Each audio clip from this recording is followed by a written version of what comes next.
Well, once upon a time, over 90% of people worked on farms, and their entire lives revolved around cultivating crops and the farm life, something that most of us have no idea about, right? And then around 500 years ago, industrialization came along. They figured out they could increase productivity by 1,000-fold by moving the workers into factories from the farms. Big change, lots of difficulties to overcome, but it happened. And then around 100 years ago, something similar happened with the offices, and people started moving from the factories into the offices. And it's been on the cards for a while, but the next step was obviously always going to be more things are going to go online. And people are starting to move now because of COVID from the offices and into the homes, and productivity, if anything, for the modern businesses has increased again because the profits are higher, but they're having to pay less overheads because they're not paying as many people, because machines are doing a lot of the work, but also there's not as much staff because they're realising they're not needed anymore. And it's quite scary for like our kids, for example. Like when I left school, I didn't have any qualifications, but I still ended up doing my dream job. And I would argue the case that you'll never need qualifications if you have a good enough work ethic, but and a good enough attitude. But our kids, my kids, they're going to be vastly overqualified for the most mundane of jobs. Just becoming a firefighter now I would never get in now, not in a million years. And the new guys that are starting are often much more overqualified. You can just tell by the character. You can just tell by the language they speak. They're not like tradesmen anymore. They're more like they've come straight out of a university. And this is just a sign of the times. And all of this stuff, really, when you really think about it, was inevitable. All this stuff, moving from the offices into the homes and people losing their jobs, to technology, to increase productivity from machines and stuff like that. It was inevitable all along. And the old ways, the factories, the working men's clubs, the sort of job for life, career for life, sort of thing. It's not just dying, it's literally being murdered by COVID within 6 months. And this stuff was going to happen anyway.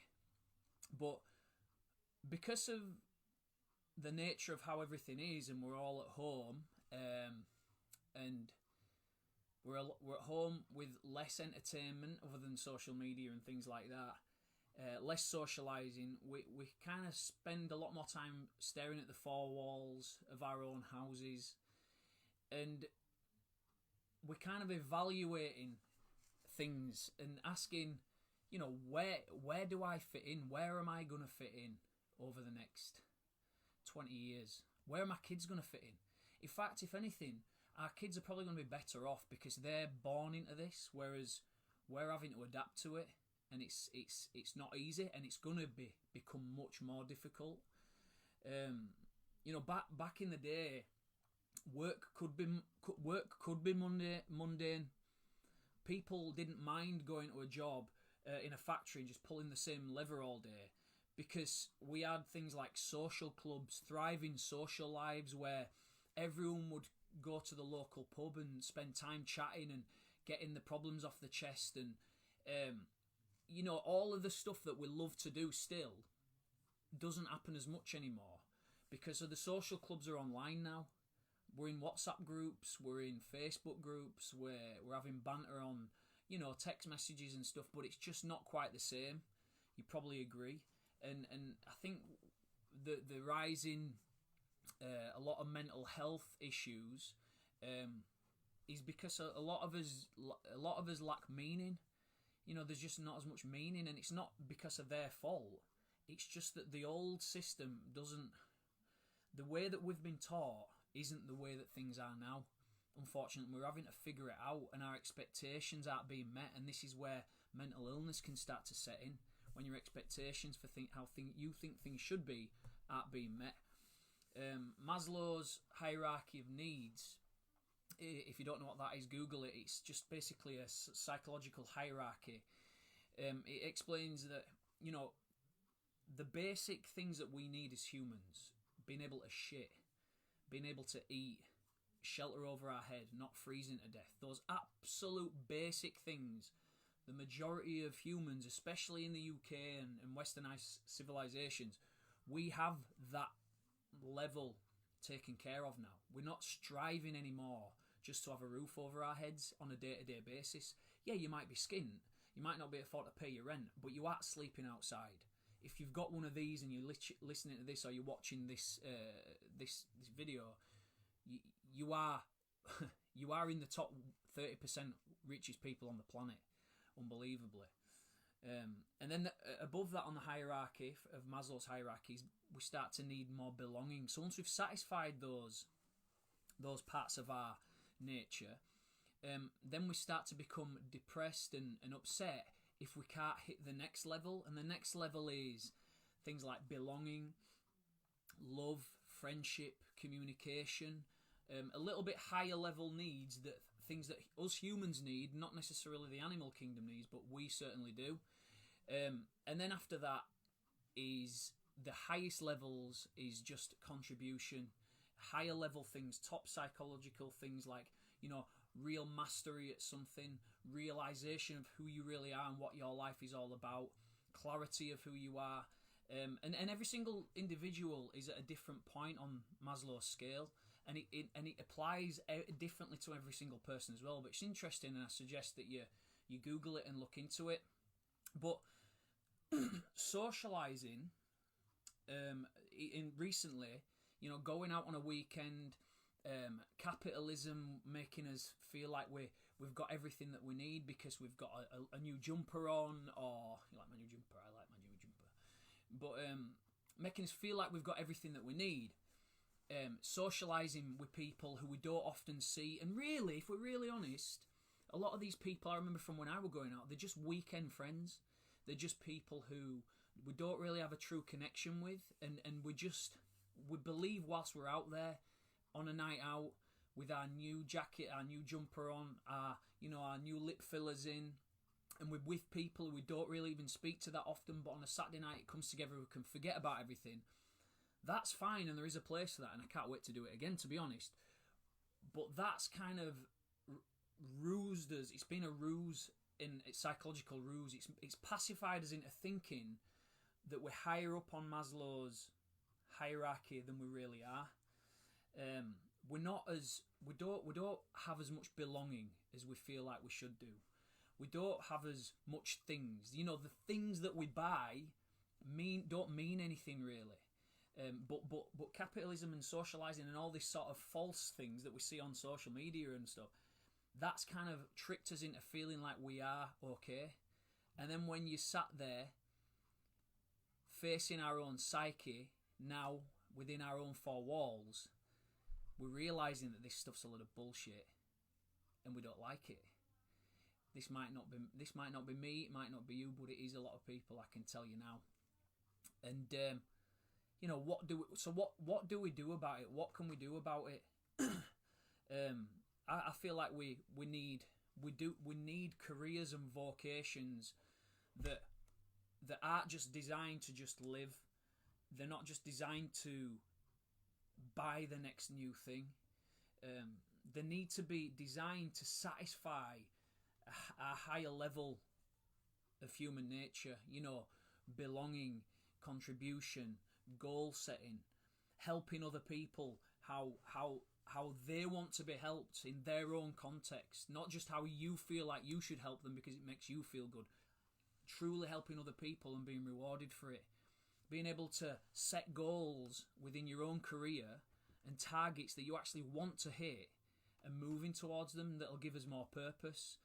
It'd be nice to have careers that what would allow us to be immune from the worries of the economy. You know, an economy like at the moment. You know, imagine if we had something available where we didn't need to worry about, is my business even going to be here in 6 months' time? Because the truth is the economy is going to change again and again, and this kind of thing is going to happen more and more and more and faster, and we need to be psychologically prepared to adapt, and we need to be in the right markets and in the right industries that'll sort of at least mitigate some of that change. It'd be nice to have a career where we get rewarded for what we actually do, rather than just turning up and going home and turning up and going home. That's one thing about being a firefighter. Yeah, it's a great fun job and I love doing it, but it's just the same. Boom, in, home, and look, you know, I don't want to discredit anything or anyone, but this is just how I feel about my job as a firefighter. You know, it'd be nice if we could eventually, through schooling, through education, through work, through the content that we consume on TV, just have a better relationship with money, because money's a tool. It's not greed. Money is not the root of all evil. Money's a tool, and it's something that we need to, because it's intangible. It's not there. It's not something we can hold in our hands. It's difficult to understand how to get it. But if we share the information and we become more comfortable with the subject all around, it'll make it easier for us to get. And we need it. We need it just like we need oxygen to live. Money's it's the clothes on our back, it's the food in our mouths, it's the heating that's keeping us warm through winter. That's what money is. So it's not an evil thing, it's a tool. Greed is the root of all evil. We need careers in the future, and I think this is where it's going already, that appeal more to our right-sided, our right brain thinking. In the past, it's always been, if this, then that. Do this, and this happens. How many of these can you remember? Because if you do this, and you do that, and you do that, then this happens. Yeah, and obviously that's always going to be there. But there needs to be much more room for creativity, for emotion, for empathy. So much more right brain, sort of feminine-sided attributes in our careers as well. It'd be nice if we had a career that we could work on our own terms. If we could do something that, I'm doing this because, like right now, I'm just about to go cut some pumpkins with my kids. You know, it's Monday afternoon. A lot of people are at work right now. I'm lucky because I get to do that. It'd be nice if everyone could do that. Why not? Why not? We all have 168 hours in a week. Everything's online anyway, so why not work like that? It'd be nice if we had things that were more flexible, more family-centric, rather than going to work as a boss, as a leader in that work. I just care about you turning up and earning me some money. No, it needs to be more about how we can improve our families and improve our psychological welfare, because if that happens, the whole world improves. It's not 1989 anymore. We're not just turning up to a job like our parents and our mentors did. Things are completely different now. 30 years later, things have changed more in the last 30 years than they nearly ever have in such a short period of time. Thing is, everyone can have fake tits. Everyone can have a really nice car these days. They're all lower level things. They're all things that make us feel like we're something, but it's all material. It's all material things. It's not appealing to our higher levels in our consciousness and who we are. You know, the funny thing is, anyone can have freedom as well. Anyone can have freedom. If you have freedom of choice to do what you want, things on your term, you can really start to look inwards and really start to do good for how you think your life needs to be improved, rather than how everyone else thinks your life needs to be improved, if that makes any sense. I've said it before, but the only way of freedom, real freedom, is through residual income. Through residual income that we have, because we need an income. So before you start saying, "Oh, no, I can't get that," and just closing your ears to it, you need income because otherwise you won't go to work. And if you didn't go to work, you need to be on benefits. So which one is it? You know, you need income before we. So we're not going to have that argument. So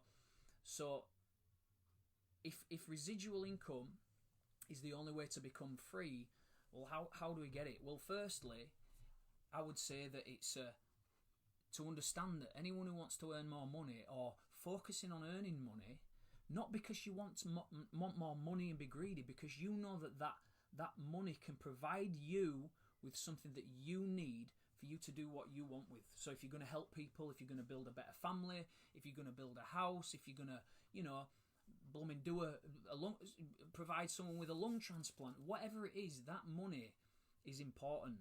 And it's not greedy to want it, because there are good things that you can do with it.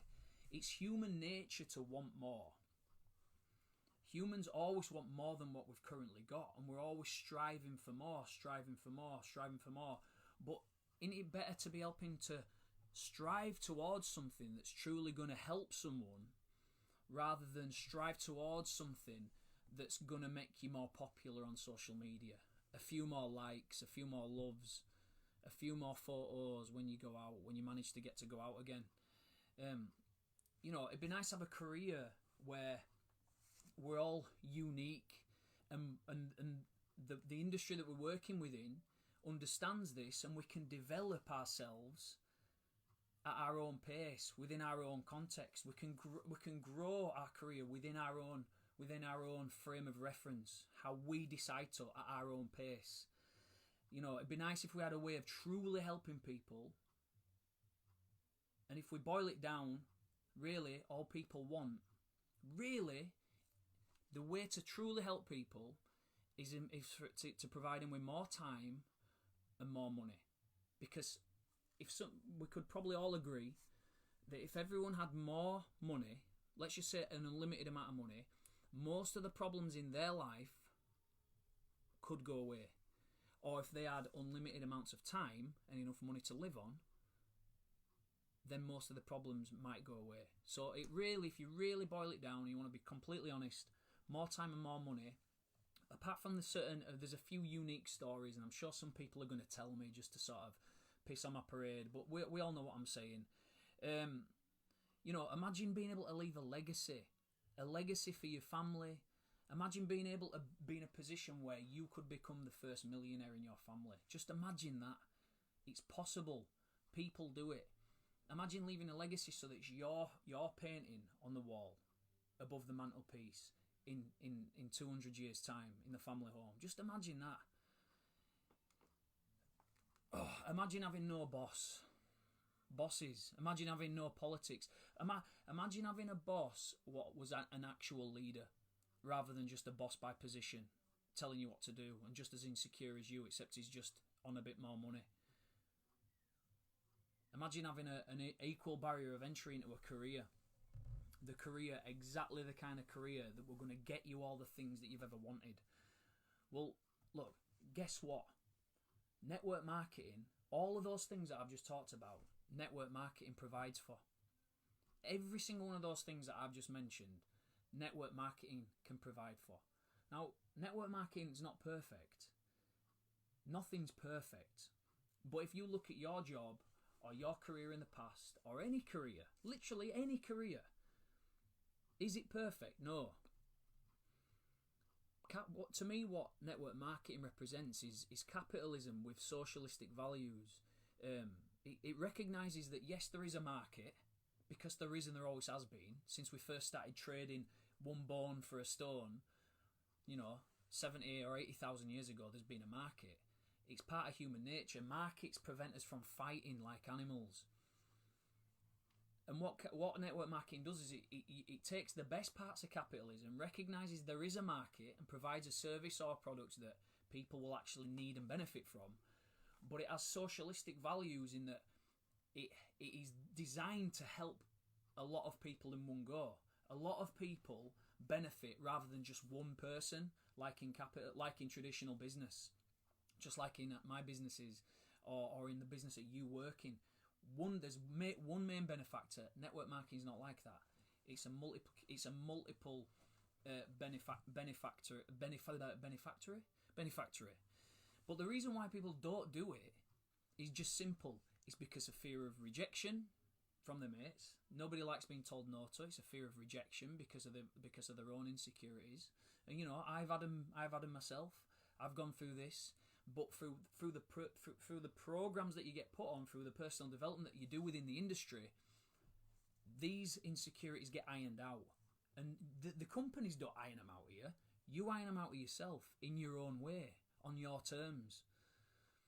People are scared about getting scammed. Well, I've got some bad news for you, but most of us get scammed every single week with the shit that we buy. To start a network marketing business might be a couple of £100. Yeah, and if you've got no spare money, that's a lot of money. But don't tell me you've got no money when you sniff 4 bags of cocaine on a weekend. Don't tell me you've got no money when you've got lip fillers and you're 23 years old. Because these are just you pacifying yourself into feeling better that you're higher on the Maslow's chart when in fact you're not. You're right near the bottom still. So the reason why people fail at network marketing is because they've not been willing to grow through the problems, learn from the mistakes, and move on to the next level. They've quit, and it's easy to blame the industry. And really, if you see anyone who's quit network marketing, it's because that they'd not grown and their insecurities got the best of them, and now they're trying to justify it by blaming the industry, when in fact it's their weakness and their inability and their lack of intention that made them quit. So if you want to know more about the industry, please let me know, because it's going to become much more popular over the next year or two. Much more popular. So many people are joining network marketing companies every single day. I see it even on my friendship circles on Facebook. There's so many people getting started in network marketing. Don't get left behind. At least know what it is. I can send you some bumf. I won't try and recruit you into a big pyramid scheme. I will tell you exactly what's best for you. Or reach out to someone someone else who you know is doing it. Either way, learn, and you'll discover that it is actually a better way. It's just not perfect. Anyway, it's a bit of a long one, but thanks for your attention. I love you, and I'll see you later on.